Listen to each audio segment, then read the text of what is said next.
Ça se passe à Kinshasa, à Selembao. La famille, partagez cette histoire au maximum. L'histoire mystique que je vous raconte aujourd'hui, je suis resté sans voix. Le monsieur que vous voyez sur la photo et le garçon que vous voyez sur la photo là, en tout cas, le monsieur a rendu le garçon muet. Le garçon est locataire dans la parcelle de ce monsieur, Familios. Je dis c'est faux. On me dit c'est vrai. Je dis ya. Le dehors est risqué. Donc, que va-t-il se passer? Le monsieur se réveille un bon matin. Ah, voulait manger chez Papa Bayer. Bon, c'est même pas Papa Bayer qui avait préparé. En tout cas, c'est la fille du Papa Bayer qui a préparé. La fille va faire les matembele, va inviter le garçon pour manger. Donc, on dirait que Papa Bayer avait gardé rancune. Comment son locataire va manger ses matembele? Ça n'a pas de sens. No sense, it is no sense.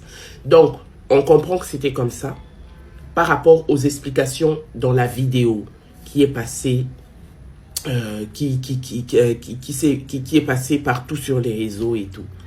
Donc, que va-t-il se passer? Le garçon va rentrer chez lui. À un moment donné, il avait un tout petit peu mal au ventre. Il voulait aller faire pipi ou aller se soulager carrément.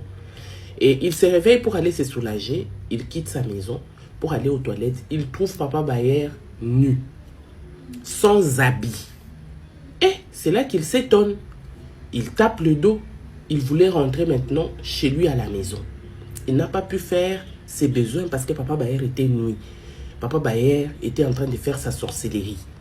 Voilà. Quand il retourne devant la porte de la maison, il voit 2 pigeons juste à l'entrée. Il remarque qu'il y avait 2 pigeons qui le regardaient. Le monsieur, il a eu peur. Il est entré dans la maison. Et juste après, il est devenu muet. Il est devenu muet. Il ne parlait plus. Le matin, il se réveille. Voilà qu'il appelle les gens. En scandale. Je ne parle pas. Qu'est-ce qu'il y a? Il prend un bout de papier, étudier c'est bien. C'est pour cela quand quelque chose de pareil vous arrive, au moins vous savez écrire. C'est là que le garçon a écrit tout ce qui s'est passé sur un bout de papier. Il y a ça, il y a ça, il y a ça, il y a ça. Et Papa Bayer m'a rendu muet. Je ne suis pas le premier. Il a déjà rendu aussi même son propre fils aveugle. Famille. Les gens se lèvent maintenant pour aller poser la question au papa. Le papa dit, est-ce qu'il a des preuves? Qu'il montre des preuves qu'il m'a trouvé nu. Et puis c'est faux, il est en train de mentir. Le papa nie sur toute la ligne.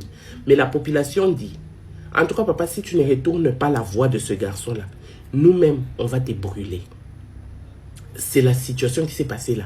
Et le papa continue de nier. Et le garçon affirme que moi, j'ai vu le papa là.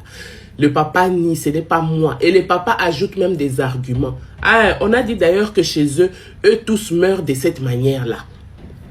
Papa, toi aussi, Papa Bayer. Comment toi, tu sais que chez eux, chez ces garçons-là, eux tous meurent de cette manière-là? Oh, eux tous deviennent muets, après ils meurent, ils ja. C'est grave. On lui pose la question maintenant, comment tu sais? Il commence à taper les yeux seulement comme ça. Le garçon dit, tout ce qu'il est en train de raconter, c'est faux. Oh, est-ce qu'il paraîtrait que sa soeur aussi avait déjà comme ça? Non, c'est faux. Le garçon écrit seulement sur un bout de papier. Le pauvre, il a perdu sa voix. Et le papa refuse ni sur toute la ligne ce qui s'est passé. Oh, ça doit être chez eux, ce n'est pas moi. Oh, mon fils, si mon fils est devenu aveugle, ce n'était pas moi, c'était dans son travail. Et pourtant, même les propres enfants de ces papas-là savent que le papa-là, c'est un sorcier. Famille, partagez au maximum. L'histoire que je vous raconte s'est passée à Selembao. Oui, dans la commune de Selembao, dans la ville de Kinshasa. Merci et que Dieu vous bénisse.